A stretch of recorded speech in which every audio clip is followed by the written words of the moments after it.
India observer ضرور ہے عرب league کا، پاکستان آبزرور بھی نہیں ہے عرب لیگ کا۔ میں دیکھ رہا تھا کہ انڈیا کے پاس آبزرور کا سٹیٹس ہے عرب لیگ میں کہ وہ بطور آبزرور اس میں شریک ہوتا ہے۔ پاکستان کو عربوں نے آج تک اس میں آبزرور کا سٹیٹس بھی نہیں دیا ہے، لیکن کشمیر کا ذکر نہیں ہے اس اعلامیے میں، حالانکہ کشمیر بھی مسلم ممالک کا ہی ایک مسئلہ ہے، لیکن OIC میں کشمیر پہ بات ہوتی ہے۔ عرب لیگ کا جب اجلاس ہوتا ہے اس میں کشمیر پر بات نہیں ہوتی ہے، کیونکہ شاید انڈیا وہاں پہ بطور آبزرور موجود ہے، اس لیے وہاں کشمیر کا ذکر نہیں ہے اعلامیے میں۔ کہ ہمیں اپنا اکنامک ہاؤس ان آرڈر کرنا چاہیے، بجائے یہ کہ ہم بار بار ان ملکوں کے پاس جائیں جن کو میں سمجھتی ہوں کہ ہم نے اوور برڈن کر دیا ہے بار بار جا کے۔ آپ ٹھیک کہہ رہی ہیں، we have exhausted our friends, but at the very same time اپنا ہاؤس ان آرڈر ہوتا ہوا آپ کو نظر آتا ہے؟ مطلب کہ یہ کوئی سیریسنس نظر آتی ہے اس فرنٹ پہ، ہمارے اپنے فرنٹ پہ؟ دیکھیے، سب کو معلوم ہے کہ یہ بہت ہی سنگین معاشی بحران ہے، ورسٹ اکنامک کرائسس جو پاکستان فیس کر رہا ہے اس وقت، اس سے زیادہ سنگین کرائسس ہم نے کبھی نہیں فیس کیا۔ میرا خیال ہے یہاں تک تو سب اس بات کو تسلیم کرتے ہیں، لیکن جہاں تک اٹینشن، پرائیورٹی اور فوکس دینا، تو میں سمجھتی ہوں کہ اس government has been distracted, because ان کا فوکس سارا سیاست پہ ہے۔ ان کا فوکس میں نے نہیں دیکھا اتنا فوکس اکانومی پہ ہو جتنا کہ پالیٹکس اور ایک پولیٹیکل بیٹل جو اس وقت چل رہی ہے اس پہ ہو۔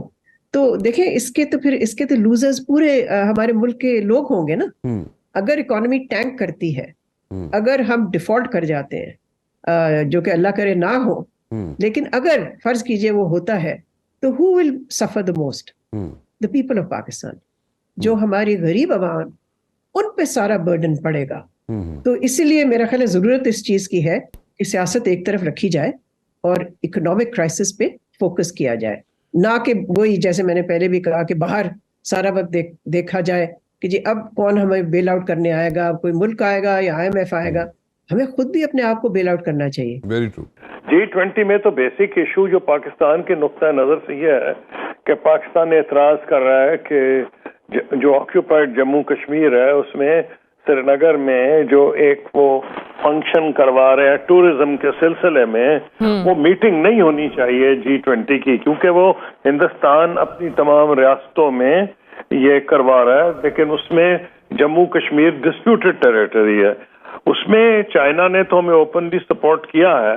میرا یہ خیال تھا ترکی بھی شاید کرے گا، اور کچھ اخباروں سے لگ رہا تھا کہ شاید ترکی بھی یہی ایشو اٹھائے گا، لیکن مجھے کوئی شک نہیں کہ کچھ دن سے ہمارا جو پبلک تو نہیں یہ بات ہوئی، but as former foreign minister I think کہ فارن آفس کی پوری کوشش ہوئی ہوگی سعودی عرب کے ساتھ، ترکی کے ساتھ اور چین کے ساتھ۔ چین کا تو ہم نے دیکھ لیا، سامنے آ گیا ہے نقطہ نظر۔ ترکی کے بارے میں خبریں ہیں کہ وہ نہیں آئے گا۔ سعودی عرب پہ ہو یہ رہا ہے کہ بنیادی طور پر جو پاکستان کی اپنی صورتحال ہے، معاشی ابتری، اور اس کا کوئی جو ہماری ایڈ ہو گئی ہے اس میں پولیٹیکل انسرٹنٹی، یہ سارے فیکٹرز پلے کر رہے ہیں جس کا پاکستان کی فورن پالیسی پہ اثر پڑ رہا ہے۔ کیونکہ اگر گورنمنٹ کا فوکس ہٹ جائے ان چیزوں سے، یہ دیکھنے میں چھوٹی نہیں تو بہت بڑی چیزیں ہوتی ہیں۔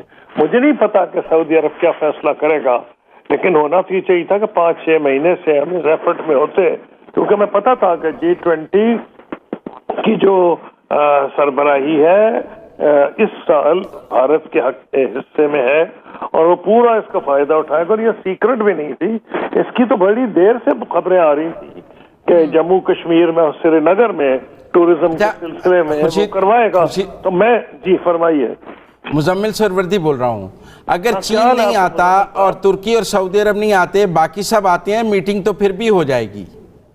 نہیں، میٹنگ تو دیکھیں ہم روک نہیں سکتے، لیکن ترکی اور سعودی عرب نہیں آتے، اور اس نے اعلان کر دیا ہے چائنا نے کہ وہ نہیں وہاں آئے گا، اس کا دیکھیں ڈیفینیٹلی ڈپلومیٹک اثر پڑے گا۔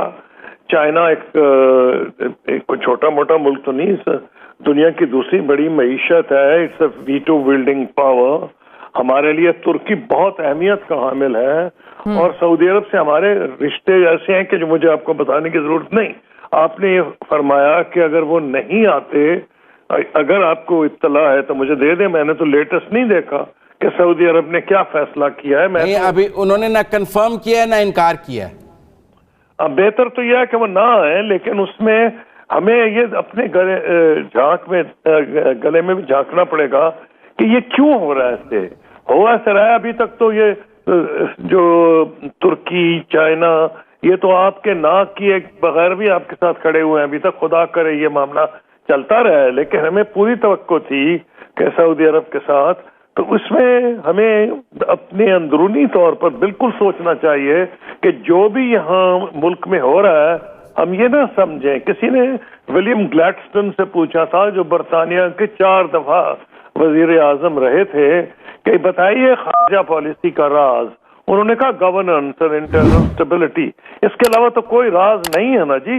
اور ونسٹن چرچل نے تو یہاں تک کہہ دیا، دوسری جنگ عظیم میں کسی نے پوچھا کیا حال ہوگا، لندن میں بلٹس ہو رہی ہے، انہوں نے کہا آر دی کورٹس فنکشننگ. تو یہ ہمیں دیکھنا پڑے گا کیا ہمارے یہاں کورٹس کیسے فنکشن کر رہے ہیں، ہماری گورننس کیسی ہے، اس کا لازمی ہماری. میں آپ کو ایک اور اس کی مثال دینا چاہتا ہوں خورشید قصوری صاحب، کہ جب انڈیا نے مقبوضہ کشمیر کو اینیکس کیا اپنے ساتھ اور اس کا سٹیٹس ختم کیا، تو جو بہت ہی سٹیبل گورنمنٹ تھی پاکستان کی، جس کو جو 1 پیج پہ تھی، وہ OIC کا اجلاس نہیں بلوا سکی تھی.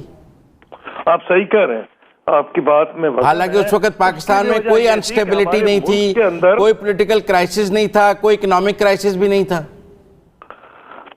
آپ یہ فرما رہے ہیں کہ جب کون سی میٹنگ کیا بات کر رہے ہیں؟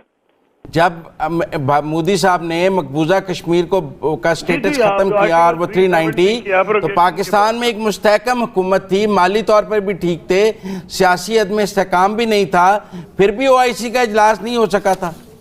دیکھیے اس سے بلکہ آپ نے مجھے بڑی افسوسناک بات، میں تو آپ کی مزید آپ کی بات کو بڑھاتے کہوں گا کہ سشما سوراج کو دبئی میں ان کو چیف گیسٹ بلایا گیا تھا. صرف وہی بات نہیں جو آپ فرما رہے ہیں، وہ تو ڈیفینیٹلی آپ صحیح کہہ رہے ہیں.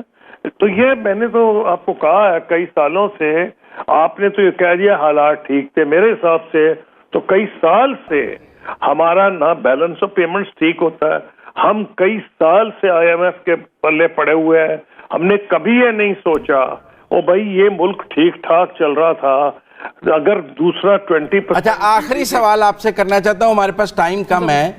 عرب لیگ کے اجلاس میں ایک تو بشارت الاسد کی واپسی ہوئی ہے 12 سال بعد، پھر امریکی محکمہ خارجہ نے بڑے اس پر ریزرویشنز دیں، پھر یوکرینین صدر آؤٹ آف دا بلو وہاں پہ پہنچ گئے.